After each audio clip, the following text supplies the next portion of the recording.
Oh, hello once again, everybody. Thank you for joining us for another episode of the Mega Strange Mailbag.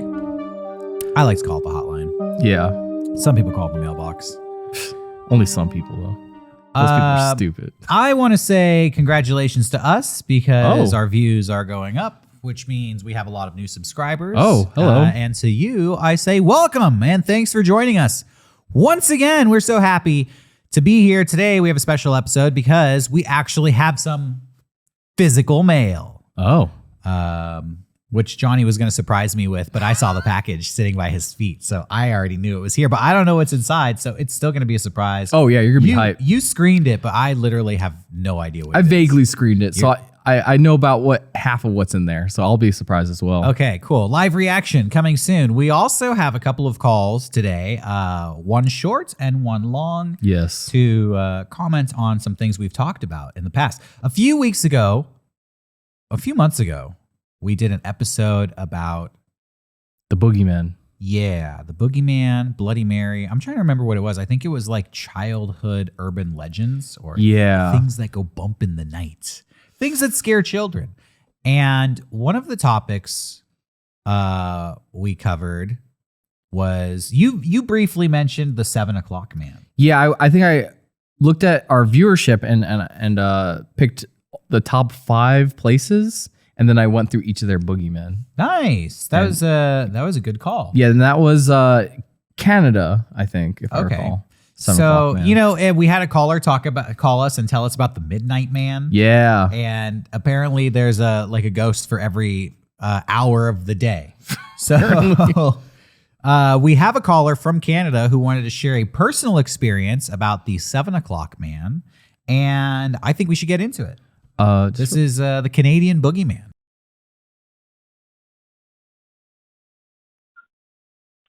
Hey, Mega Strange.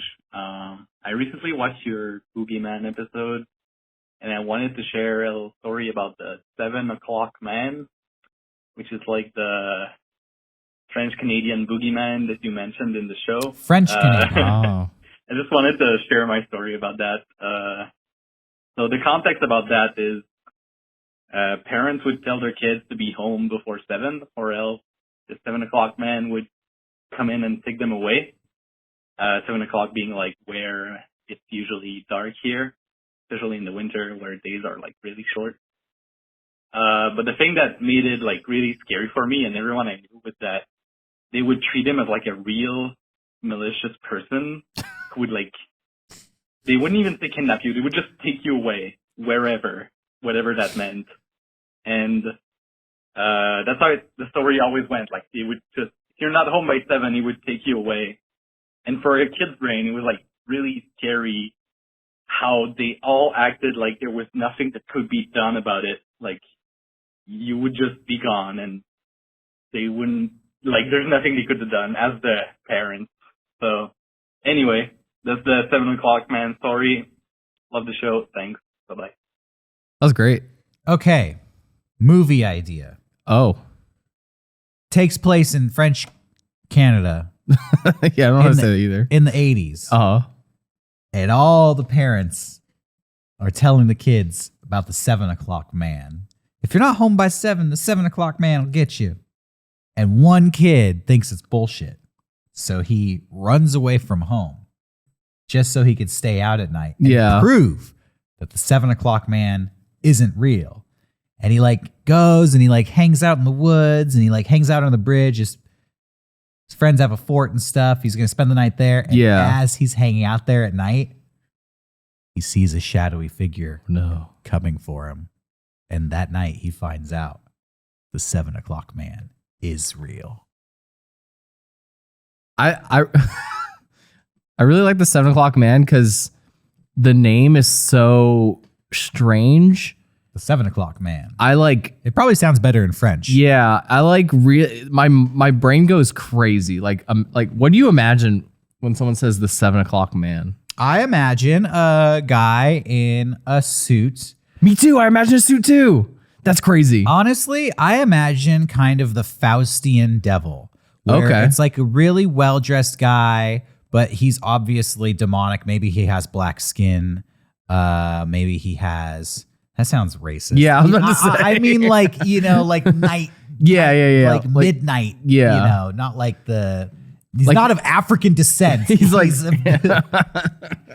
how do I save this? He's a Faustian devil, the kind of guy who comes to make a deal like a with shadow you. man. Yeah, somebody who like is well dressed, so you think like, oh, maybe I could trust them, but the closer they get, you see like, no, this person scares me. What is with being well dressed and being scary? Because rich people are evil. Yeah, like Everyone even like knows that. Slender Man, he's like well dressed. Yeah, I imagine Like- he kind of looks like Slender. Yeah, Man. people are fucking scared of him too. It's like a nice suit, really terrifies I people. want to translate the 7 o'clock man Oh, yeah. into French.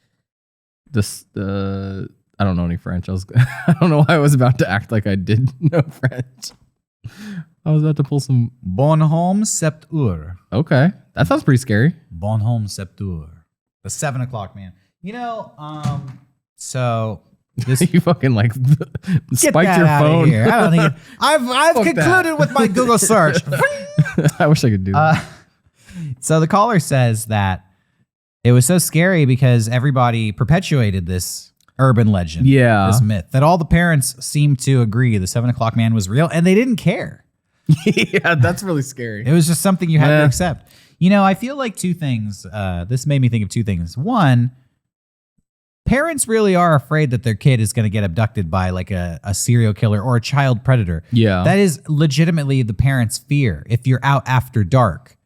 So in a way, the 7 o'clock man is real. The parents really, it really is like, yeah, you might get taken by the 7 o'clock man. What am I going to do about it? Some stranger pulls you off the street into a van and drives off with you. That's probably all she wrote. So they would tell the kids, like, don't find yourself in that situation. It's in their best interest to be like, yeah, it's a real threat. I'm trying to remember the name of that Australian guy with the ski mask. Sorry, did I cut you off? No, not at all. Because after we mentioned that guy, I've seen I feel like I don't know how big this show is, but I've seen like multiple TikToks about him ever Really? since we talked about him. Where the boogeyman in Australia is actually just a child murderer. Yeah. Like people what was his name? Like Mr. Grimm or some shit. Yeah, I think that was his name. Yeah, because I just saw like someone on TikTok be like you think the boogeyman's scary, check out this guy. And then it was like that photo of him or the drawing with Mr. Grimm. Yeah, the and real I was like, boogeyman. damn, I think we brought that out into the public. When I was a kid, if I had to walk, I lived on a cul-de-sac. So I would stay at my friend Michael's house till late at night, being like 8 or 8:30 in the summertime. And I would have to walk home. Walking across the cul-de-sac is like not even half a football field. Yeah. It's 30 yards from his house to my house. Okay. But if it was nighttime, I was so paranoid that I've said this before on the podcast. Michael Myers from the Halloween franchise. I was so paranoid there would be a guy just like that in like a jumpsuit with a mask, like gonna get me on that walk from one house across the circle street to my house. I would run as fast as I could every night. If I've been there. everybody in the neighborhood told me that what I was thinking was actually real, I don't know if I could have handled it. I don't know. Like, Me too. I knew it was bullshit as a kid. And in my kid brain, I still had to run full speed for the 1% chance that I was right and the adults were wrong. And they didn't know about this psycho serial killer. If all the adults were telling me that it was actually happening, I just wouldn't leave the house. Me too. 7 o'clock man is scarier because of the perpetuation. Yeah. If they told me that as a kid at 6'4", I'd be like, guys, we gotta get the fuck home. I'd be like, yo, the sun's going down, Yeah. guys, we're gonna fucking go. Let's You just go, brought me gotta back to being go. a kid, like when like your friends are like really far away and you have to like scream like, guys, Let's go. It's time. Thank you for that call. Thank that you. was awesome. Do you want to get into our I think it's okay. time. Yeah. The what time is it now? The 11 o'clock in the morning, man. you want Is to gonna come. No, let's just open it up together. Let's see what's in this. By the way, let's first of all, I want to read the box to see. This was sent by our loyal viewer, Jesse, and thank you, Jesse, very much. By the way, if you want to send us anything, you can send a package to Derek and Johnny of Mega Strange at P.O. Box 713090, Santee, California 92072. Okay. Yeah, Jesse said they were inspired by our Mothman. They love the show and they love when we talk about cryptids and they love the Mothman episode, so they did some fan art. Okay. They also said that I don't know if it's still back there. That Common Rider drawing that usually is back here is done by them. Yeah, I've seen this art before. Yeah. This little Godzilla here, that's cool. They sent magic cards too. Did they design them? No, I think they're just magic It's cards. a really good hand. Yeah, yeah. It's gonna really here, make your game if you go wanna well. Look at that. Well, thank you, Jesse. Let's see what we have. We got two. I think they're framed if you want to open them. I could open one if you want to open the other. Maybe we should go to the close-up camera. Sure. Okay. Oh, that's awesome. This is amazing. Let's go to the close-up camera for this.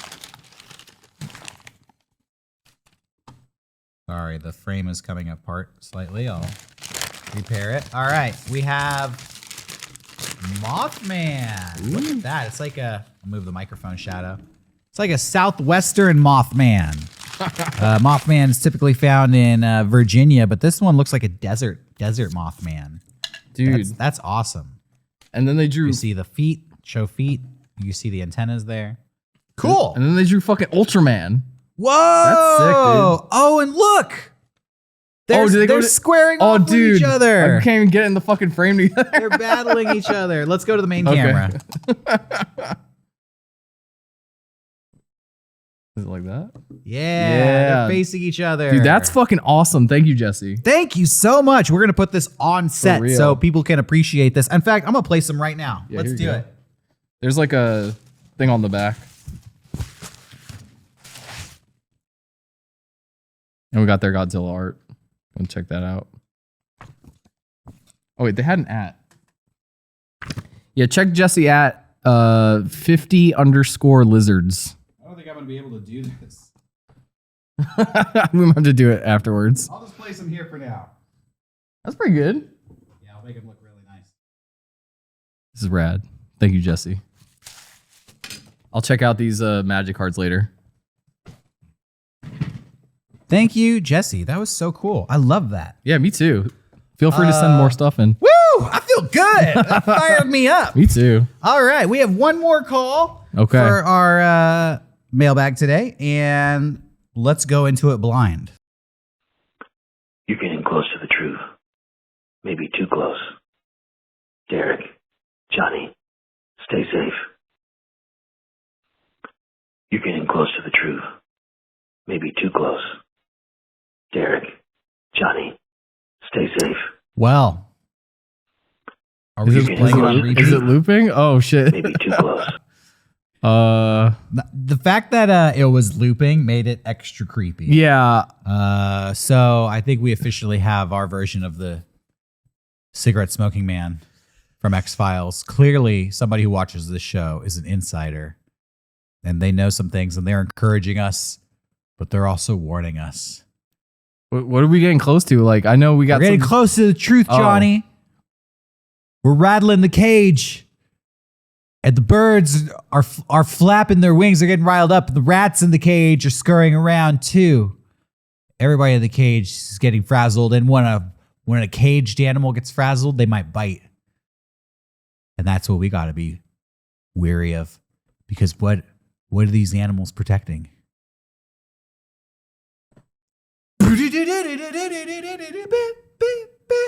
On that note, we're going to end this mailbag episode. Thank you, everybody, for watching. Call us up. Mega Strangers out there, you are our field correspondents. We want to know what you're experiencing, what your thoughts are. If you have any hot takes on some of the topics we cover on the show, we'd love to hear it. And if you have any amazing art you want to send us, hit us up at the P.O. Box. The link is in the information below. Are you okay over there? You're scared. I'm still scared. You're freaked out. Yeah. We better get out of here. Yeah. All right, we're going to take off, everybody. We'll see you next time.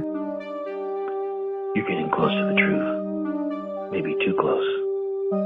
Derek, Johnny, stay safe.